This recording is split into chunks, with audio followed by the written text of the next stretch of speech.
आजकाल महाराष्ट्राच्या राजकारणात बरीच खळबळ माजली आहे, नाही का? पण आज आज एका विधानाने तर अक्षरशः वादळ आणलंय. हो, मी बोलतोय अंबादास दानवेंबद्दल. त्यांनी भाजपला असं काही थेट आव्हान दिलंय ना, की सगळीकडे फक्त त्याचीच चर्चा आहे. चला तर मग त्यांनी केलेल्या या राजकीय हल्ल्याचा प्रत्येक पैलू एकदम खोलात जाऊन समजून घेऊया. आणि हे आहे ते विधान जे सगळ्या चर्चेच्या केंद्रस्थानी आहे. दानवे म्हणतात, या जन्मात तरी मुंबईत तुमचा महापौर बसणार नाही. बघा किती थेट आणि आरपार आव्हान आहे हे. म्हणजे एका वाक्यात त्यांनी संपूर्ण राजकीय वातावरण ढवळून काढलंय. यातूनच कळतं की ही लढाई किती आक्रमक होणार आहे.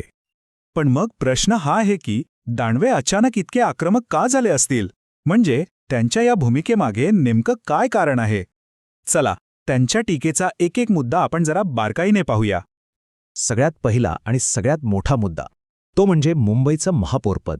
आता हे तर आपल्याला माहीतच आहे की हे पद शिवसेनेसाठी आणि त्यातही विशेषतः ठाकरे गटासाठी किती जास्त प्रतिष्ठेचं आहे. आणि भाजपच्या दाव्यांवर बोलताना त्यांनी एक भारी म्हण वापरली आहे. ते म्हणतात बाजारात तुरे नाही आणि हे म्हणतात महापौर आमचाच. हा एकदम गावरान भाषेतला टोला आहे.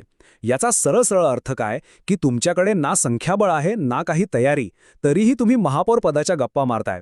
म्हणजे ही नुसती टीका नाहीये, तर भाजपच्या दाव्यांची एक प्रकारे खिल्लीच उडवली आहे. म्हणजे बघा, ही लढाई आता थेट दोन दाव्यांमध्ये आहे. एकीकडे भाजप म्हणते महापौर आमचाच होणार आणि दुसरीकडे दानवे अगदी ठामपणे सांगतायत की महापौर फक्त आणि फक्त ठाकरेंच्या विचारांचाच असेल. याचाच अर्थ ही लढाई फक्त एका खुर्चीची राहिलेली नाही, तर मुंबईवर हक्क कोणाचा, कोणत्या विचारधारेचा याची आहे. आणि इथे त्यांनी या वादाला एक भावनिक किनार दिली आहे, मराठी माणसाच्या अस्मितेची. आपल्याला माहीतच आहे की मुंबई आणि मराठी माणसाच्या हक्काचा मुद्दा किती संवेदनशील असतो. दानवेंचं म्हणणं स्पष्ट आहे की मुंबईचं नेतृत्व हे मराठी माणसाच्याच हातात असायला हवं. त्यामुळे आता हा वाद फक्त राजकीय राहिला नसून तो खूप जास्त भावनिकसुद्धा झाला आहे. आता त्यांच्या टीकेचा दुसरा मुद्दा पाहूया. आणि हा हल्ला थेट आणि खूपच वैयक्तिक आहे, जो त्यांनी मंगल प्रभात लोढा यांच्यावर केला आहे. दानवेंनी लोढांवर एकदम थेट हल्ला चढवलाय. त्यांनी 3 मोठे आरोप केलेत. पहिलं म्हणजे ते राजकारणी कमी आणि बिल्डर जास्त आहेत. दुसरं, ते आपले धंदे व्यवसाय वाचवण्यासाठी सत्तेची चापलुसी करतात. आणि तिसरं, राजकारणात येण्यामागचा त्यांचा हेतूच मुळी स्वतःच्या व्यावसायिक हिताचा आहे. म्हणजे हा फक्त राजकीय हल्ला नाहीये, तर थेट त्यांच्या चारित्र्यावरच केलेला हा प्रहार आहे. यानंतर येतो तो दुटप्पीपणाचा आरोप. दानवेंनी आता सत्ताधाऱ्यांना पर्यावरण रक्षणाच्या मुद्द्यावरून चांगलंच घेरलं आहे. हा आरोप समजून घेण्यासाठी हे बघा, एका बाजूला अयोध्येच्या पताकेवर झाडाचं चिन्ह दाखवून पर्यावरण प्रेमाचा एक मोठा संदेश दिला जातोय, आणि दुसऱ्याच बाजूला नाशिकच्या तपोवनात सर्रास झाडं तोडली जात आहेत. दानवेंच्या मते हाच तो दुटप्पीपणा आहे. म्हणजे बोलताय एक आणि करताय मात्र त्याच्या अगदी उलट. आणि हा मुद्दा त्यांनी इथेच थांबवला नाहीये. ते म्हणतात की तपोवन काही साधीसुधी जागा नाही, तर ती प्रभू श्री रामांच्या पदस्पर्शाने पावन झालेली भूमी आहे. मग अशा पवित्र ठिकाणी झाडं तोडणं हे किती चुकीचं आहे, असं त्यांचं म्हणणं आहे. आता वळूया पुढच्या मुद्द्याकडे, जो थेट महाराष्ट्राच्या अस्मितेशी जोडलेला आहे, आणि तो आहे हापूस आंब्याचा वाद. हापूस आंबा हा गुजरातचा आहे, या दाव्यावर दानवे चांगलेच भडकले आहेत. त्यांचा सवाल एकदम थेट आहे. ते म्हणतात, अहो, हापूस आंबा म्हणजे कोकणाचा, रत्नागिरीचा, आपल्या महाराष्ट्राचा अभिमान आहे. तो गुजरातचा कसा काय झाला? ही काय नवीन फॅशन काढलीय?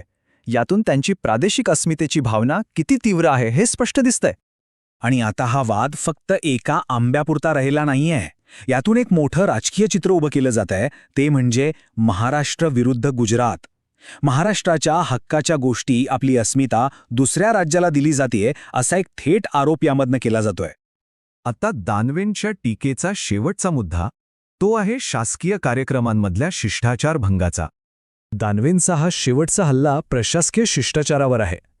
झालं असं की मुख्यमंत्र्यांच्या एका कार्यक्रमाला जिल्ह्याचे पालकमंत्रीच आले नव्हते. यावर ते म्हणतात की शिष्टाचार पुस्तकात लिहिलाय, पण प्रत्यक्षात कोणी पाळत नाही. म्हणजे विचार करा, मुख्यमंत्र्यांच्या सोबत पालकमंत्र्यांनी असणं हा एक साधा नियम आहे, पण तोही पाळला जात नाहीये, अशी त्यांची गंभीर तक्रार आहे. म्हणजे थोडक्यात सांगायचं झालं तर अंबादास दानवेंनी एकाच वेळी अनेक मोर्चे उघडलेत.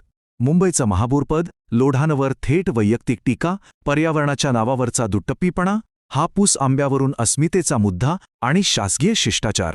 म्हणजे एक प्रकारे हा चारी बाजूंनी केलेला हल्ला आहे. तर हा होता अंबादास दानवेंनी केलेला चौफेर राजकीय हल्ला.